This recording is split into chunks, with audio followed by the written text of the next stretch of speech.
স্বামী আমদান উদ্দিন থেকে কামাল ও ভাড়াটিয়া থেকে লোক নিয়ে থেকে খুলনায় গিয়ে নিজের মা-বাবাকে বোনকে প্রাণনাশক হুমকি দেওয়ার অভিযোগ উঠেছে ঢাকাই সিনেমার এক সময়ের সাড়া জাগানো চিত্রনায়িকা সাদিকা পারভীন পপি বিরুদ্ধে। সম্প্রতি এই অভিনেত্রীর বিরুদ্ধে বাবার জমি দখলের অভিযোগ উঠেছে। এই নিয়ে পপির বিরুদ্ধে খুলনা সোনাডাঙ্গা মডেল থানায় সাধারণ ডায়েরি করেছেন তার বোন ফিরোজা বেগম।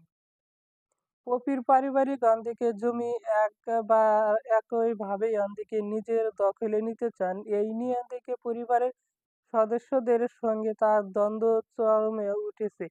মা ও ভাই ও বোনদের পপির বিরুদ্ধে মাহাসর যোগ্য অবশেষে সেই অভিযোগ প্রসঙ্গে মুখ খুললেন পপি। অভিনেত্রী বলেন, ৬ কাঠা জমি চাচা ও বাবার কাছে থেকেই আমার কানষ্ঠিত টাকা দিয়ে কিনেছি, কিন্তু এদের অত্যাচারের জন্য এখনো পর্যন্ত ওই জমি ভোগ করতে পারিনি।